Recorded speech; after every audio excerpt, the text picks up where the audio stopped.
Hello everyone, I'm Alex Dykes, and this gorgeous car is the all-new 2015 Hyundai Genesis. This is Hyundai's second attempt at making a full-on luxury car for world customers, and I think this time they've really nailed it. Now, the last generation of the Genesis was accused of being sort of an 80% luxury car for half the price, but this vehicle is quite a different animal. Up front, the 2015 Genesis and the 2015 Sonata both share the new direction in terms of styling for Hyundai. We have this very interesting sort of Aston Martin meets Audi grille right up front. Because we're in the Genesis, we have a Genesis logo right up here instead of a Hyundai logo. Now, this particular section right here is the radar cruise control module because our version does have the complete radar cruise control and pre-collision warning systems. Over here we have HID headlamps on our 5-liter model. HID headlamps are optional on the 3.8-liter model. From this angle it's a little bit difficult to tell, but the Genesis is quite a large vehicle. It's actually wider than a Lexus LS, wider than a BMW 5 Series, wider than Mercedes-Benz E-Class or an Audi A6. It actually is a relatively wide vehicle across the front. At 196 inches long, the Genesis is actually longer than what you might consider its direct competition, which would be an E-Class, the A6, the 5 Series, etc.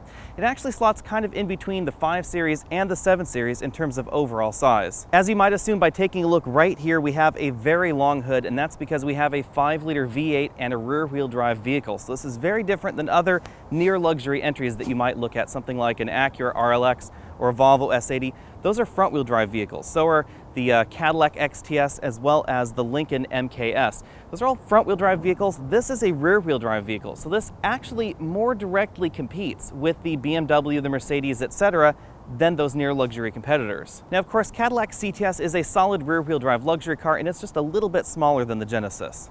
The previous generation Genesis always reminded me of a luxury version of a Honda Accord. It looked like it should be an Acura more than a Hyundai, and they've changed that with this generation. I don't necessarily think the old look was bad, but this look is decidedly more attractive. We get standard LED tail lamps. Our particular model has these quad chrome exhaust tips because we do have the 5-liter V8. If you did get the 3.8-liter engine, then we'd have a dual exhaust setup, one on either side. We have standard parking sensors right back here on our 5-liter model. From this angle, you can see we have this very luxury car-like strong shoulder arrangement where we have the greenhouse that's a little bit more inboard, and then this area right here, right above the wheel, it's a little bit more outboard. And that's because, like powerful rear-wheel drive luxury cars from every other manufacturer, we have some seriously wide tires back here. They're 275 width tires in the 5-liter model. Under the hood, we find what separates the Genesis from the near-luxury competitors. And those near-luxury competitors would be things like the Lincoln MKS, the Cadillac XTS, the Volvo S80, the Acura RLX, etc. We do have a base V6 option. It's a 3.8-liter V6 producing 311 horsepower and 293 pound-feet of torque. But unlike those near-luxury competitors, that V6 engine sends power to the rear wheels via an 8-speed automatic transmission. If we opt for this V8 engine that we're taking a look at right here, we get a 5-liter direct injection, thoroughly modern V8 engine. It produces 420 horsepower and 383 pound-feet of torque. That's about the same horsepower as most of the mid-sized luxury competitors, but a little bit less torque because we don't have turbos on this V8. This engine sends its power to the rear wheels yet again via an 8-speed automatic transmission. If you want all-wheel drive, you can get it in the V6 engine and it will set you back $2,500, although Hyundai tells us that they don't foresee adding that option to the V8 engine. There's no technical reason not to, they just don't think that many people would be interested. Logically, the best fuel economy is found in the V6 model. You get 18 miles per gallon city, 29 highway, and 22 combined. If you add the all-wheel drive system, then that does lower the fuel economy quite significantly to 16 miles per gallon city, 25 highway, and 19 combined. If you get this big V8 that we're taking a look at right here, then the numbers drop yet more to 15 miles per gallon city, 23 highway, and 18 miles per gallon combined. Front seat comfort comes in at 8 out of 10 points. We do have a very comfortable driver's seat. We're in the totally loaded model. That means we do have the upgraded leather upholstery. We also have this power thigh extender and adjustable seat bolster cushions. That's the seat bolsters on the seat back only. Unlike a lot of mainstream luxury options, the passenger seat doesn't have the same adjustability as the driver's seat, so this passenger seat is lacking this adjustable thigh cushion as well as the adjustable bolsters, but it still does have the 4-way adjustable lumbar support. Right over here on the door, we have a 2-position seat memory, and we also have a power tilt telescopic steering column. One area where the Genesis really excels over the average competitor in this segment is headroom. We're in the sunroof equipped model, and we still have more headroom than you'll find in a 5 Series or an E-Class, even though they have a very upright profile. And this tends to have a more reclined profile overall. We also have more legroom than you'll find in your average luxury car competitor. So if I move this seat all the way back, we do find over 45 inches of front legroom, and that's really quite large. Out here in the back seat, we get a 9 out of 10 point score because the seat bottom cushion is really quite cushy. It is very comfortable. Now this middle seat isn't quite as comfortable. If I move over to that, we do have a decided hump right here. I do have a lot less headroom. I have to crane my head to the side, and this seat back cushion is really pronounced far forward. That's because we get a center armrest right here with 2 large cup holders. Moving all the way over to this right seat is an excellent example of why you should always try a car out for yourself rather than simply relying on the spec sheet, because manufacturers tend to measure rear legroom and front legroom a little bit differently. The Genesis scores absolutely tops in front legroom, but kind of middle of the pack in rear legroom. The actual story is somewhat different. Because we get all that front legroom up there, your average tall person, like a 6'5" person that I had right here in this seat, doesn't need to necessarily go all the way back in the tracks in order to fit comfortably in that seat. And that means that even though these rear legroom numbers seem smaller than some of the competitors, we actually get a little bit more usable legroom back here. If you take a look at myself in a BMW 5 Series, we have about the same amount of room, but a Mercedes-Benz E-Class is decidedly smaller than this in the back seat. Now, we don't have rear folding seat backs in the Genesis, but we do have a ski pass-through right here in the middle. Let's go for a quick spin around the interior. We have height adjustable seatbelts for both the driver and the front passenger, and we have these 4-way adjustable headrests. They move up and down, and they also move in and out. Now, before anybody gets upset, this is not nitpicking. It's simply pointing out the differences between this and other vehicles. Below this seatbelt arrangement, we do have fabric right along here on this B-pillar, but we do have hard plastics below that, and you will find more hard plastics in this cabin than you will in a 5 Series or an E-Class. Over on the door, it's all soft touch plastics, and that soft touch plastics all the way up here, all the way down to the bottom of the door. We have a stitched pleather armrest right here and a perforated pleather door insert right there. This is real aluminum trim in the upper level trims of the Genesis, and this is also real wood trim in the upper level trims of the Genesis. Base models get faux metal trim and a different trim right along here. This is sort of an open pore trim, so it's a little bit different than you'll find in your average luxury car where they tend to be very highly varnished. This is sort of a very natural finish right here. If we move over to the dashboard, you can really see the detail in this wood grain. It has a very nice 3D sort of feel to it. You can really see these open pores right here in the design. People did ask me to point out quality differences between this and the other luxury level competitors, and here you will find a few little differences. We find seams right there that don't quite match. However, every other seam in this car is exquisite. So if you take a look at these seams along the metal trim and the wood trim right here, these are exquisite. Same thing going on up here for the injection molded dashboard and the wood trim. Everything fits very well, but the door seams and the dashboard seams don't align quite right. I'm not sure if that's by design or by accident, but either way, people did ask me to point that out. Moving down the dashboard, we have a large glove box right here, which is very easily able to accommodate a tablet computer like that. With this extraordinarily large Genesis instruction manual, fits there easily as well. The dashboard overall reminds me a decent amount of the Jaguar FX and perhaps a little bit of Lincoln. This is sort of what I think that the Lincoln Town Car could have been if it had been redesigned properly. Up here we have a center channel speaker on our model. We have the 9.2-inch LCD navigation system. An 8-inch LCD navigation system is standard in the Genesis. We get a 9.2-inch LCD as part of certain option packages. If you want to know more about this standard navigation system, go ahead and click that button at the bottom of your screen and be taken on over to that particular video. Over here we also have standard keyless entry and keyless go. That's not standard in a wide variety of luxury or near luxury options. Dual zone climate control right over here. We don't get the option of 3 or 4 zone climate control in the Genesis at any price. Down below this we have the buttons for that infotainment and navigation system. We have a single slot optical player right here. This button turns on and off that screen. 2 knob, power and volume knob, direct access buttons, and then below this little port right here you will see the SD card for the mapping database in the system. Moving down the dashboard, we have a sliding compartment right here that opens to reveal your auxiliary input, USB input. We have a single USB input in this particular vehicle. 12-volt power outlet right there that's rated for 180 watts, and then another 180-watt 12-volt power outlet right there. This compartment is large enough that you can insert your decently sized smartphone and the cable all right in there, and then close the lid on them so that way you don't have to see them in the car. Unlike some of the others, this Hyundai uses a standard gear shift. We have a manual mode right back here. Over here we have our drive mode selector button. This allows you to choose between eco and sport. In our particular model with the adaptive suspension, that also adjusts the suspension modes. We have eco, normal, and sport. Auto brake hold right over here that keeps the pressure on the brakes so you don't have to keep your foot on a brake pedal at a stoplight. 2 large cup holders right over here, easily able to accommodate 2 large takeout drinks. This is also somewhat different than the German competition, who still haven't quite figured out takeout sodas in America. Below that, you will find the heated and cooled seat buttons for the driver and the front passenger. Parking sensor button right over here. This is our control knob for that infotainment and navigation system. It's also a touchscreen system, which is really something that I like. And so it's a dual input method. You can use these direct access buttons right over here, and then this toggles up, down, side to side, clicks to enter, and it also scrolls around to rotate. But you can do all of those functions with the touchscreen up there in the dashboard as well. This button is a direct access button to the BlueLink system in the car. There are a variety of different BlueLink buttons in this car. This particular one is for the BlueLink system in that navigation system. If you want the BlueLink telematic system, then you'll find that up there on the rearview mirror. Right back here, we have a large center armrest that opens in sort of a bifold method. We have a decent amount of storage space in here. I have some napkins in there. This is a little tray that can accommodate a wallet, etc. And it is relatively softly padded as well. Over on the driver's side, we have a very attractive 2-dial instrument cluster with some additional digital readouts for engine coolant right over there and the fuel level right over there on the right side. Now, depending on which Genesis you get, we get 2 different info screens right here in between the tachometer and the speedometer. We find a smaller one standard in the 3.8 liter model. You can optionally get this larger one. In the 5 liter V8 model, this is the standard display. We get a trip computer readout right there. We also get navigation instructions. It would give you little arrows there if the navigation was active. Safety systems. Our particular vehicle has the lane keeping assist as well as blind spot monitoring, etc. on it, so it shows you lane lines there. We get infotainment screens right there, so Sirius XM readouts, iPod readouts, etc. We also get, if I can find the right button here, tire pressure displays. We also get service intervals. We have a settings page where you can change seat, vehicle settings, service intervals, other vehicle settings, etc. There are a decent number of settings that you can find and adjust on this car. You can adjust how the park assist system beeps at you, the blind spot monitor system, the welcome sound, whether that's on or off, wide variety of vehicle configuration settings. If we look up towards the windshield, we have a very bright, full-color heads-up display.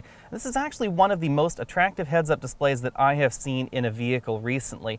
This is easily second to BMW's heads-up display, and the only reason I put it second is because it doesn't display lane information like the BMW's navigation system does. So this vehicle does have full readouts up here for, as you can see right there, volume. You can also get Sirius XM channel information if we're tuning around our Sirius XM channel. You can see it right there. We also get that display right over there. We have our lane line monitoring system right there, if I can put my finger in the display, digital speedometer right there. If we had our radar cruise control enabled on this car, you'd also get a radar cruise control readout. You'll also find blind spot information on either sides of those 2 lane lines. And as you can see right here, we also get navigation directions and instructions with arrows and turn directions. As you can see, this display is large. It's also full color. If we move out to this level, you can really see how big this heads-up display is. It's much larger than you'll find in the Cadillac or the Lexus systems, etc. Very, very similar to the BMW system. And again, this is all display information right over here for the navigation system. You also get heads-up collision warning right over there on that side. And then the other side is gauge reproduction and some other safety system readouts. If we move on out, we have a 4-spoke steering wheel. This is standard on all Genesis models. We also get standard paddle shifters even on the V6 model. These are plastic paddle shifters rather than metal ones like you'd find in some of the other luxury options. Voice command button right over here, stereo mode button, track up, down, volume up, down, and mute button. Phone hang up and pick up button. I really like how clearly labeled these are. A lot of luxury cars are trying to go for something that's slimmer and sexier, but they're just not as easy to read in the dark as these are over here. Over on this side of the steering wheel, we have our radar cruise control buttons, on, off right there, cancel, distance, and then set, as well as speed up and down. This button changes the display screen selection right there on that multi-information display, and then this rotates through the options right there. To the left of the driver, you'll find the power folding mirror controls, mirror adjustments, as well as the window switches and the 2-position seat memory for the driver. Up here on the rearview mirror, you'll find the buttons for the Hyundai BlueLink system. You can think of this as sort of their version of General Motors OnStar. We have an SOS button here so you can call for assistance. We also get crash notification. The BlueLink button takes you to the BlueLink contact center. And right over here, we can get voice command entry for destination assistance, like find me a local restaurant named whatever. That's all powered by Google right there. HomeLink transmitter buttons right over there on the other side. As I said, this vehicle slots between your average midsize and full-size luxury sedan in terms of overall size. That's true for the trunk as well. We have a trunk that's a little bit bigger than you'll find in your E-Class, your 5 Series, but definitely smaller than the S-Class or the 7 Series. Right here I have a 26-inch roller bag, and it can sit in the trunk in this upright position, which is very handy. That's because this trunk is relatively tall. Now we have these hinges over here that are well hidden in the car, but they aren't nicely tucked away in the sides. They do detract a little bit from your cargo room. We of course have an optional power trunk lid on our 5-liter model right here. One area of cost cutting I did notice is that the trunk carpet that's right down here on the floor is a little bit cheaper feeling than you'll find in the average mid-size luxury sedan. And not that that's really a huge complaint, but it does seem to pill a little bit when your bags are rolling around in the trunk. If I lift up the load floor, it reveals a large well with a donut spare tire. We also have the battery back here and jack storage inside that donut spare tire. It does look like there's enough room in here for a full-size spare tire, which is a very nice touch. Overall, I give this trunk 8 out of 10 points in my exclusive trunk comfort index. We have a helper handle here in all models, which is very nice to help me close the trunk lid. And of course, our model has the power tailgate hatch. Out on the road, the Genesis constantly reminded me of the Lexus LS. Now, if you think that's a bad thing, then think again, because the LS actually has a very nice driving dynamic to it. It is a little bit softer than those other full-size options out there on the market, but it also has a traditional naturally aspirated V6, and everybody else has moved on to a turbocharged engine, so it has a very nice sound to it as well. That's really what's going on here in the Genesis also. Like the Lexus LS, I give this car 9 out of 10 points when it comes to the ride. This has a very, very composed ride. It never feels upset over broken pavement, and it is tuned towards the softer side of the scale.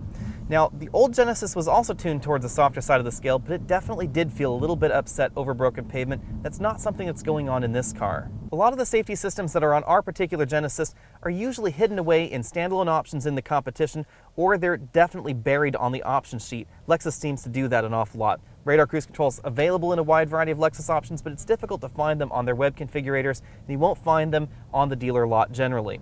However, this vehicle, there's only one option on the 5-liter V8. A lot of the 5-liter V8s out there do have this option package, and so you get the whole slew of options, including radar cruise control with pre-collision warning. We get this heads-up display that I talked about earlier. We also get lane keeping assist. And very unlike the Infiniti system, much like the Mercedes system, this will actually steer you back in the lane by turning the steering wheel. It doesn't play with the brakes like the Infiniti system does. This one actually turns the wheel to keep you in your lane. It's relatively aggressive, just like that Mercedes-Benz system as well. Although Hyundai tells you not to do this, and the car will remind you to put your hands back on the steering wheel, if the roadway curves gently, this car will actually keep you relatively in the center of the line all by itself. This system incorporates blind spot warning, but unlike the Infinitis, we don't get blind spot prevention, so it won't try and keep you from hitting that car, but it will let you know that it's there. Because of the price tag of the Genesis and the relative size, it's difficult sometimes to tell what to compare this vehicle to. You could very easily compare this to a 3 Series, 5 Series, 7 Series, a C-Class, E-Class, S-Class. A little bit tricky on that S-Class comparison, but you could definitely compare this to a Lexus GS and a Lexus LS as well. And the price tag on those vehicles, performance level on those vehicles is all across the board, so I'll just go with numbers here. We ran from 0 to 60 in this V8 model in 4.75 seconds, which is extraordinarily quick. Now a 5 Series with the twin-turbo V8 or an E-Class with the twin-turbo V8, those will be faster than this. However, this is definitely faster than the 6-cylinder options in the BMW or the Mercedes. This is an awful lot faster than any Lexus that you can get out there other than the ISF. Overall, I give this vehicle an 8 out of 10 points when it comes to road holding. Road holding wasn't a huge priority on the previous generation Genesis, but that's completely different with this model. This actually holds the road just about as well as a Chrysler 300 SRT8, which is to say very, very well. It holds its own when you compare it to the 550i and the E550. Doesn't hold the road quite as well as an M5 or as an E63 AMG, of course, but it's really not trying to go for that. This is trying to be in that sort of entry-level V8 entry in this segment. If you compare this to the Infiniti Q70, I would definitely have this over the Infiniti. It definitely feels a little bit more connected to the road. There isn't a whole lot of steering feel going on in any of these luxury entries thanks to electric power steering, and that's definitely true for the Genesis. We get a little bit of steering feel, but mostly the steering is very accurate, a little bit numb, and fairly heavy. Thanks to 4-piston brake calipers up front and very wide tires all the way around, I give this 8 out of 10 points when it comes to braking. It's excellent in fade resistance, very, very comparable to the BMW 550i and the Mercedes-Benz E550. In terms of cabin noise, I give this 9 out of 10 points. This cabin came in at 68 decibels, which ranks this among the quietest cabins I've ever tested, definitely comparable to the Lexus LS. The Lexus LS parallel keeps sticking with me because this sounds an awful lot like that Lexus out on the road. The Mercedes and the BMW have twin-turbo V8 engines. You also get a twin-turbo engine in the Audi as well, and that really does interfere with the sound of the engine. You don't get that going on in a naturally aspirated vehicle like this, so you still get that pure V8 sound. You don't get any digital soundtracks or anything like that playing through the speakers. It's just a regular old V8 engine up there that sounds very good out on the road. When it comes to fuel economy, I have to give this 6 to 7 points out of 10. The V6 model gets 7 out of 10 points, and the V8 model gets 6 out of 10 points. I've been averaging 17.9 miles per gallon over about 650 miles of very mixed driving in this car. It's not exactly the best that I've measured in this segment. It's about the same as the Jaguar XF, but the BMW and the Mercedes will give you slightly better fuel economy, even though they have more powerful V8 engines. The Genesis uses an in-house designed 8-speed automatic transmission. It's almost as smooth shifting and almost as quick as the ZF unit. I rank it just about the same as the Lexus 8-speed unit that's found in the LS as well as the GS. Now if you look at the ZF unit that's in the BMW 5 Series, it does have a nice fuel-saving feature that you don't find in this vehicle, and that's a neutral coasting mode. So if you have the Eco Plus mode enabled on your BMW and you take your foot off the accelerator pedal, it'll actually shift to neutral, and this vehicle doesn't do that. So this vehicle does tend to slow down a little bit more on the highway when you take your foot off the accelerator pedal. I think that does account for some of the extra fuel being used in my test. The biggest takeaway with this vehicle is that the last time I reviewed a Genesis, I kept having to remind people that it was $20,000 cheaper than the competition. People would say, it doesn't feel quite as nice as the competition, it doesn't ride quite as nice, it doesn't perform quite as well as the competition, it doesn't handle quite as well as the competition, and I kept having to say, yeah, but it's $20,000 to $30,000 cheaper than the competition. You're getting an awful lot for your money. The 2015 Genesis, however, is an entirely different animal because this no longer has to apologize for its low price tag. Even though this is about $20,000 cheaper than a Lexus LS460, this handles every bit as well as an LS460. In fact, I think it actually holds the road just a little bit better than that LS460 F Sport. It's not quite as accurate as a Lexus GS350, but it's a decent amount bigger, so I really don't expect it to. But it handles almost as well as that GS. More surprisingly, this vehicle can also hold its own when it's compared to the German competition. Of course, the Audi A6 has a decidedly unadvantageous weight balance with that engine entirely in front of the front axle, so this definitely feels better out on the road than the A6. When you compare it to the BMW and the Mercedes, it's a close third. I think the Mercedes actually feels a little bit more accurate than the BMW out on the road. BMW is a very close second since they've been chasing luxury. They've been sort of softening that 5 Series over time, and this comes in a very, very close third. The last thing to know in the drive section of this review, and I'm being totally honest with this, is that if you drove this vehicle back to back to back with a Lexus LS, a BMW 5 Series, a Mercedes-Benz E-Class, you'd be hard-pressed to tell the difference between those 4 vehicles. They really do feel very similar out on the road. The 2015 Genesis is truly a testament to how far Hyundai has come in so little time, and I'm not talking about the fact that they were making truly terrible cars about 30 years ago. I'm really just talking about that last generation Genesis, because the difference between the 2014 Genesis and the 2015 Genesis is truly eye-opening. The last generation Genesis successfully apologized for its interior that was a step behind the competition, its handling prowess that was a step behind the competition, its lack of ultimate composure out on the road with its low price tag. And I think that it really did a very good job at apologizing for that, because I frequently had to tell people I'd still buy it because it's $20,000 to $30,000 less than your Mercedes or less than your BMW. This vehicle doesn't have that same problem, however. This vehicle feels truly 98–99% of a BMW 5 Series or Mercedes-Benz E-Class or that Lexus LS I keep talking about out on the road, and it is still a decent amount cheaper. So this vehicle really can sell on its own merits as long as you can get past this Hyundai logo right there on the car. Before we dive right into pricing, let's go over what our fully loaded V8 has on it.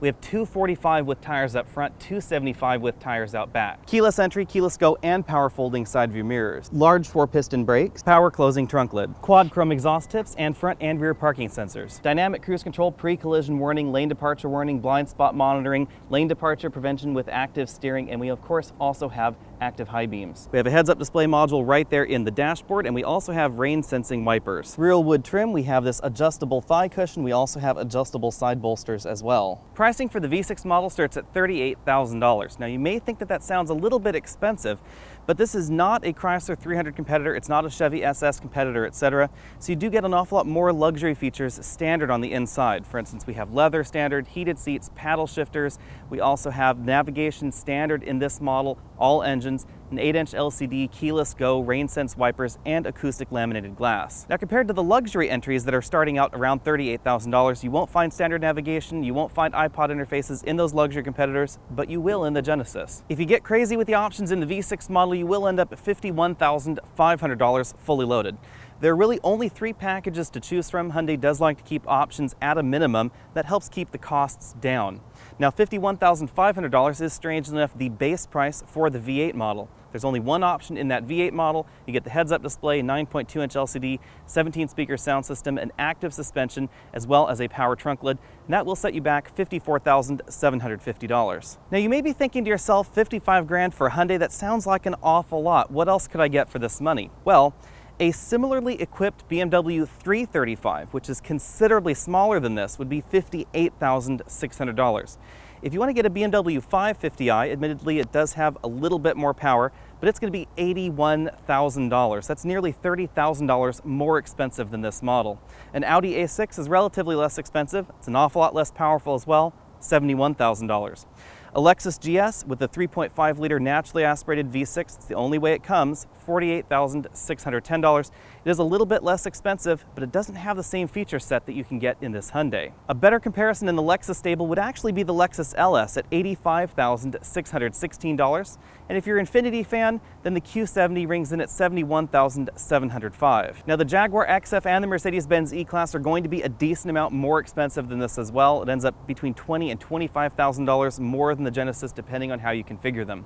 Of course, there is that Hyundai Equus and the Kia K900. They're closely related with one another, but they're actually larger than this, and that's why they're more expensive. We will have a complete review of the Kia K900 coming up soon, but it's not exactly the same kind of vehicle as the Genesis. Of course, brand is a really big issue in the luxury segment. It just isn't for me. So my personal choice would be this vehicle over the BMW 3 Series, 5 Series, A6, A8, GS, LS, Q70, E-Class, S-Class, etc. I really like the Genesis. It really speaks to me, and this is probably now my all-time favorite vehicle of this calendar year, beating out the Honda Accord Hybrid. Of course, the Honda Accord Hybrid is a very different vehicle, so if you're looking below this in price tag, then get that hybrid. But the Genesis is an absolutely astonishing buy. So with a statement like that, you can logically assume that the Genesis is definitely a car that I would recommend. But unlike most cars that I review on Alex and Autos, this is a car that I would actually buy if my own money were on the line as well. It really speaks to everything I need in a car. It has all the gadgets and gizmos that I like. It looks really good. It's very comfortable. And I don't really care about the badge that much. So I do know that some people do, and that's a valid concern. If you really want a Mercedes or you really want a BMW, then nothing that the Genesis offers or no price tag discount versus the German competition will really sway you in that. But if you're after the features, the luxury, etc., and you like the look of the car, then don't worry so much about the badge. Thanks for taking the time to check out this video. Again, I'm Alex Dykes, and this has been the 2015 Hyundai Genesis. Go ahead and click that subscribe banner at the bottom of your screen so you can be updated on all of my latest videos, including a complete review of the Kia K900, which is a very similar kind of vehicle, only bigger. That should be coming up in about 2 to 3 weeks or so. You can find me over at facebook.com/AlexandAutos, and you can always email your questions to alex@alexandautos.com. I'll see you next week.